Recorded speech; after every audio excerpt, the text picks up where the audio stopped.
Hello दोस्तों, मैं Vijay Shukla CYS YouTube channel में आपका हार्दिक स्वागत है। और आज हम लोग डिस्कस करेंगे वैश्विक स्तर पर इंटरनेट की स्वतंत्रता संबंधित एक रिपोर्ट हाल ही में जारी हुई है, जिसे फ्रीडम हाउस वॉशिंगटन DC की एक गैर लाभकारी संस्था है, उसने ये जारी किया है 2023 की। अब आपको पता है कि वर्तमान में विश्व में सबसे ज़्यादा इंटरनेट यूज़र की अगर बात की जाए तो भारत में ही है।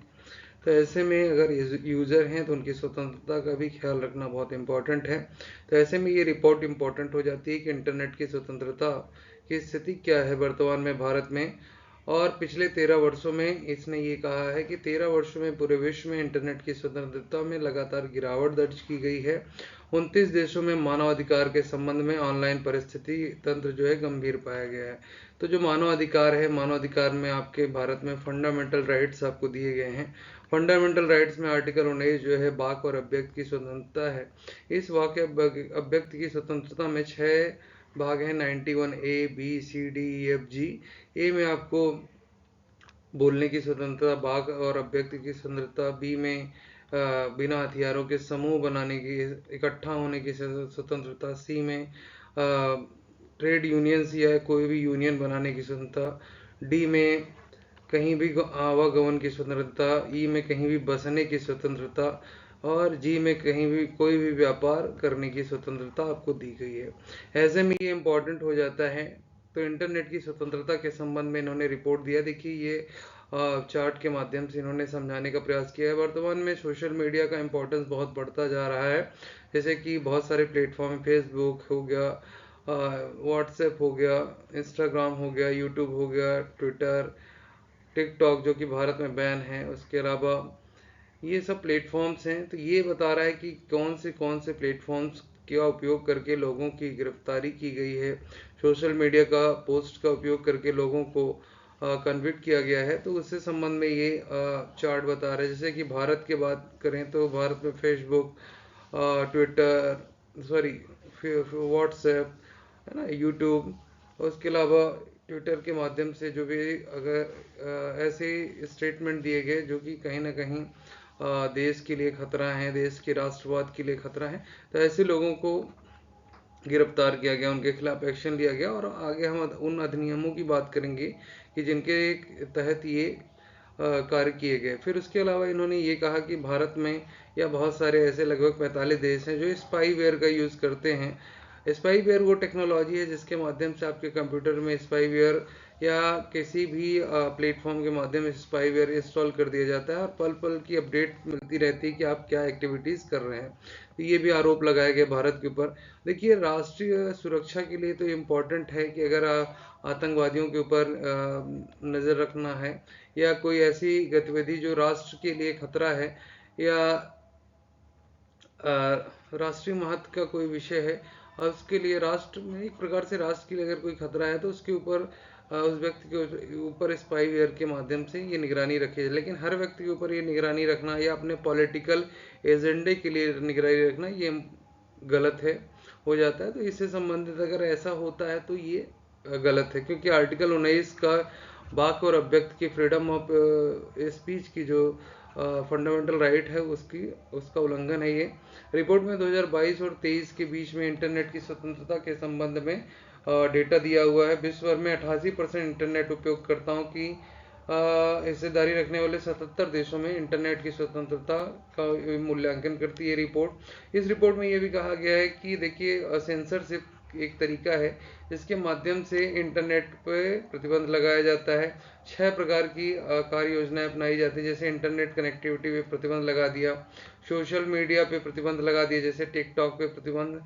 टिकटॉक पे तो चाइना की वजह, क्योंकि चाइना इसके माध्यम से आपकी जो डेटा है उसे कलेक्ट कर रहा था, नज़र रख रहा था और बहुत सारे अलग गतिविधियां कर रहा था। सोशल मीडिया प्लेटफॉर्म्स पर प्रतिबंध, वेबसाइट ब्लॉग्स पर प्रतिबंध, VPN ब्लॉग जो कि प्राइवेट नेटवर्क होते हैं उन पे प्रतिबंध, इंटरनेट को जबरन हटाया जाना। इस प्रकार के प्रतिबंध सेंसरशिप का उपयोग करके बहुत सारे देश जो है वाकई व्यक्ति की जो स्वतंत्रता है इंटरनेट की, उस पर प्रतिबंध लगाते हैं। तो इसी से संबंधित ये रिपोर्ट बनाई गई है। फिर ये कहा जाता है कि AI की भूमिका बहुत तेज बढ़ रही है इसमें, क्योंकि आर्टिफिशियल इंटेलिजेंस के माध्यम से हमने कुछ कोड्स दे दिए, जैसे कि आतंकवाद या ट्रैफिकिंग या कुछ ऐसे कोड्स दे दिए जिनका अगर यूज होता है तो वो वीडियोस नहीं चलेंगे, वो ब्लॉक हो जाएंगे। तो एआई आर्टिफिशियल इंटेलिजेंस के माध्यम से कुछ ऐसे कीवर्ड्स हैं जिनका अगर कोई उपयोग करता है तो तुरंत उस पर सरकार की नज़र हो जाएगी, गवर्नमेंट उस पर नज़र रख सकती है या उस पर प्रतिबंध लगा सकती है। तो डिजिटल माध्यम में एआई की इम्पोर्टेंस बढ़ जाती है, आर्टिफिशियल इंटेलिजेंस की। और इसके माध्यम से उपकरणों का उपयोग करके कम से कम 16 देशों ने गलत सूचना को प्रसारित करने के लिए इसका उपयोग किया है। और इसमें क्या है कि डेटा जो है, डेटा अब जैसे इलेक्शन है, इलेक्शन में क्या इम्पोर्टेंट है, किसको टारगेट करना है, क्या वर्तमान में मुद्दे हैं, तो उनको लेके इसका उपयोग किया जा रहा है। अगर गवर्नमेंट करती है तो वो गलत हो जाता है। इसके अतिरिक्त राजनीतिक और सामाजिक अथवा धार्मिक कारणों में वो अनुपयुक्त मानी जाने वाली सामग्री, कंटेंट को स्वचालित रूप से हटाया जा सकता है। तो इसमें देखिए ये एक प्रकार से इम्पोर्टेंट भी है कि मान लीजिए हिंसा की स्थिति होती है या हिंदू मुस्लिम या कोई ऐसी सामग्री डाल दी जाती है जिससे हिंसा भड़क जाए, तो ऐसी स्थिति में आर्टिफिशियल इंटेलिजेंस फास्ट कंट्रोल कर सकता है और उन जो कंटेंट्स हैं उन पर प्रतिबंध लगा सकता है। अभ्यक्त के परिणाम क्या होंगे, देखिए मूल्यांकन में 70 देशों में रिकॉर्ड 55 देशों में उपयोगकर्ता को ऑनलाइन अभ्यक्त के कानूनी परिणाम भुगतने पड़े। जैसे कि उन्होंने अभ्यक्त किया, कोई भी चीज़ स्टेटमेंट डाल दिया किसी के खिलाफ और अगले दिन उसकी मृत्यु हो गई या अगले दिन उसे किडनैप कर लिया गया या किसी प्रकार से गायब कर दिया गया, जैसे चीन में ही हो रहा है। चीन के विदेश मंत्री या चीन के मंत्रियों को रातों रात गायब कर दिया जाता है। तो ये अभिव्यक्ति के तहत कुछ ऐसी चीज़ें हैं जो वो बताना चाहते हैं या व्यक्त कर रहे हैं, तो ऐसे में उनको सीधे गायब कर दिया जाता है या उनको उनकी मृत्यु हो, उन्हें मार दिया जाता है। तो इस प्रकार की चीज़ें कहीं ना कहीं अभिव्यक्ति की जो स्वतंत्रता है उसका हनन माना जाता है, क्योंकि अभिव्यक्ति के परिणाम के रूप में माना जाता है। फिर ईरान जैसे बहुत सारे देश, जैसे ईरान है, चीन है, यहाँ पे अभिव्यक्ति की स्वतंत्रता का गलत प्रयोग हो रहा है। सरकार के विरोध में अगर कोई प्रदर्शन कर रहा है तो उसे दबाने के लिए या उस पर निगरानी रखने के लिए इंटरनेट नियंत्रण किया जा रहा है। उसके अलावा इंटरनेट की स्वतंत्रता के मामले में चीन का प्रदर्शन लगातार 9वें स्थान पे है। ऐसे बहुत से देश हैं, जैसे उत्तर कोरिया हो गया, है ना, पाकिस्तान हो गए, तो ऐसे जहाँ पे एक प्रकार से पूरी तरह से कंट्रोल गवर्नमेंट के पास है। ईरान हो गया, तो यहाँ पे अगर आपको कुछ करना है तो आपको गवर्नमेंट, माने गवर्नमेंट की नज़र में रहेगा। तो ऐसे देशों की स्थिति लगातार बिगड़ रही है जहाँ पे इंटरनेट आधारित जो स्वतंत्रता है वो नहीं मिल रही है। भारत ने अपने कानूनी ढांचे में एआई आधारित सेंसरशिप का उपयोग किया है। और देखिए उपयोग इसलिए है कि भारत विविधता का देश है। विविधतापूर्ण देश में आपको इतनी बड़े लेवल पे इंटरनेट यूज़र हैं और इतनी बड़ी पॉपुलेशन है, तो अगर आपको कंट्रोल करना है तो आपको आर्टिफिशियल इंटेलिजेंस जैसे तकनीकों का उपयोग करना पड़ेगा, जिनके माध्यम से जो कीवर्ड्स हैं जो कि कहीं ना कहीं नकारात्मक हो सकते हैं, देश की अखंडता के लिए खतरा पैदा कर सकते हैं, उनके लिए ये इम्पोर्टेंट हो जाता है। फिर सेंसरशिप व्यवस्था का विस्तार भारत में लोकतंत्र पर पड़ने वाले प्रतिकूल प्रभावों को लेकर एक चेतावनी पैदा करता है और ये माना जा रहा है कि 2024 के चुनाव में इसका गलत प्रयोग हो सकता है। लेकिन ये सब देखिए अंतर्राष्ट्रीय स्तर पे बहुत सारी संस्थाएं हैं जो सरकार को एक प्रकार से बदनाम भी करना चाहती है, लेकिन अगर इसका गलत प्रयोग हो रहा है तो इसे एक चिंतनीय विषय है, इस पे आपको विचार, क्योंकि मेंस पॉइंट ऑफ व्यू से ये बहुत इंपॉर्टेंट ये टॉपिक सेंसरशिप। सेंसरशिप का मतलब ये है कि ऐसी जानकारियां, सूचनाएं, विचार अथवा अभिव्यक्ति इन्हें दबाने और नियंत्रित करने का कार्य होता है सेंसरशिप के माध्यम से। और ये जो सूचनाएं होती हैं विशेष समूह, संगठन और सरकार के लिए आपत्तिजनक, हानिकारक और संवेदनशील हो सकती हैं, राष्ट्र के लिए खतरा हो सकती हैं। और ये देखिए इसका कोई एरिया नहीं है, ये कला से नृत्य, साहित्य, लिखित, चित्र, मौखिक कार्य, विज्ञापन, थिएटर, फिल्में, तो अलग अलग प्लेटफॉर्म्स होते हैं जिनके माध्यम से जनता के बीच में कनेक्टिविटी होती है।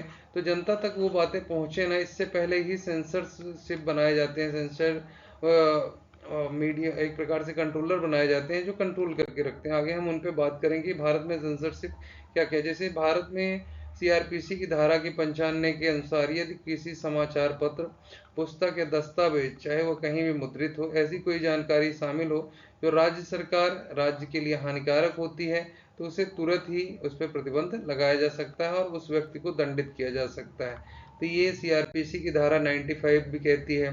फिर भारत में कई बोर्ड बनाए गए हैं, जैसे कि सीबीएफसी, केंद्रीय फिल्म प्रमाणन बोर्ड।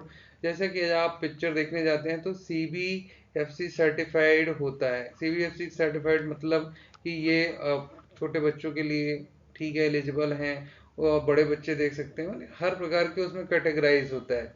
और वो फिल्म दिखाने लायक है कि नहीं, समाज में उसका बुरा प्रभाव तो नहीं पड़ेगा, तो बहुत सारी चीज़ें। तो केंद्रीय फिल्म प्रमाणन बोर्ड जो है, एक ये ब्यूरो सिनेमेटोग्राफ अधिनियम 1952 बनाया गया था, उसके द्वारा संचालित होता है, एक वैधानिक निकाय है। ठीक है। ये सार्वजनिक डोमेन में फिल्मों की सामग्री को विनियमन का कार्य करता है, सर्टिफिकेशन का प्रमाणन का कार्य करता है कि ये जो फिल्म बनाई गई है ये अनुकूल है कि नहीं, सामाजिक अनुकूल है, इसका कोई नेगेटिव इम्पैक्ट तो नहीं होगा। फिर प्रेस परिषद बनाया गया है, जो कि आप पेपर्स पढ़ते हैं तो पेपर में क्या कंटेंट है, ये जो कंटेंट है ये नैतिकता और जनता की आवश्यकताओं के अनुरूप है कि नहीं, है ना, किसी प्रकार से नेगेटिव इफेक्ट तो नहीं होगा। तो इसके लिए प्रेस काउंसिल अधिनियम 1978 बनाया गया, जिसके तहत इसे संचालित किया जाता है। ये परिषद एक वैधानिक और अर्ध न्यायिक निकाय है और स्व नियामक निकाय के रूप में भी ये कार्य करता है। तो प्रेस की स्वतंत्रता, पता है कि लोकतंत्र का चौथा स्तंभ है, इसलिए प्रेस की स्वतंत्रता इंपॉर्टेंट है, लेकिन इस अधिनियम के द्वारा उस पर नियंत्रण भी रखा जाता है। केबल टेलीविजन नेटवर्क 1995, यह अधिनियम प्रसारित किए जा रहे किसी भी सामग्री को विनियमित करता है। जैसे कि जो आप सीरियल्स देखते हैं, टीवी पे जो भी सीरियल्स आते हैं या जो भी चीज़ें प्रदर्शित होती हैं, तो उसे केबल टेलीविजन नेटवर्क अधिनियम 1995 के द्वारा विनियमित किया जाता है। इसमें केबल ऑपरेटरों को अन्वीक्षण करता है। अधिनियम के तहत केबल ऑपरेटरों को पंजीकरण करना, यानी आप कुछ और भी नहीं दिखा सकते कि प्लेटफॉर्म आपने ले लिया और गलत तरीके से कुछ और दिखाने लगे, तो ये नहीं कर सकते। सोशल मीडिया प्लेटफॉर्म और नए सूचना, भारत में सोशल मीडिया बहुत तेजी, जब इंटरनेट ही बढ़ रहा है तो सोशल मीडिया की यूजेस बढ़ रहे हैं।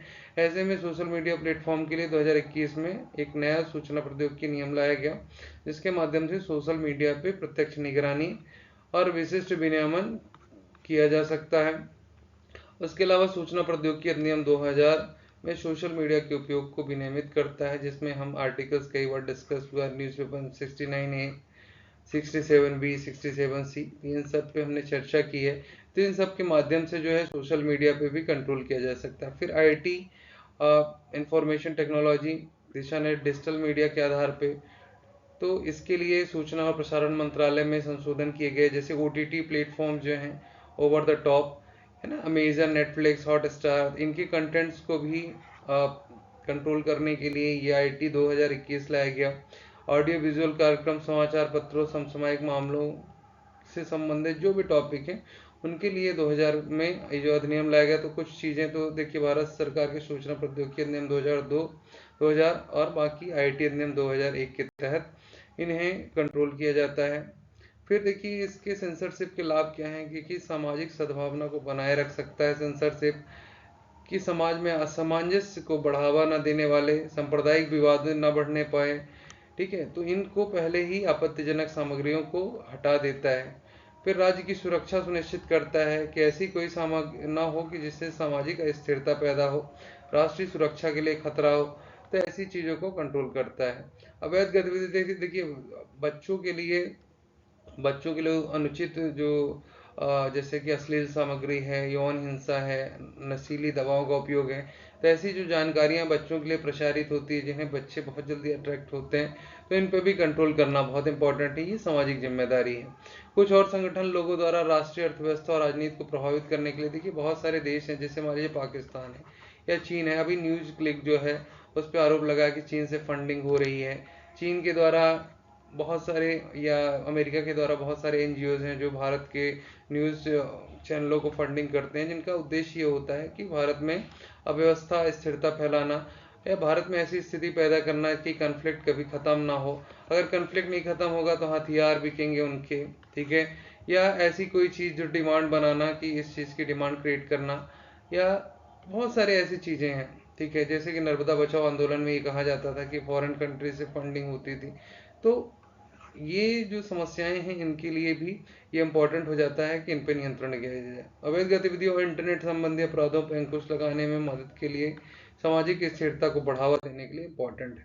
फिर सीमाएं क्या है, देखिए मॉरल पुलिसिंग उपकरण के रूप में, यानी ये ध्यान रखना कि लोगों के अधिकारों का हनन ना हो, अन्य लोगों को नियंत्रित न किया जा सके, इससे कि भैया आप पर्टिकुलर किसी समाज के व्यक्ति को टारगेट करके उसे नियंत्रित करना या उसके अधिकारों का हनन करना।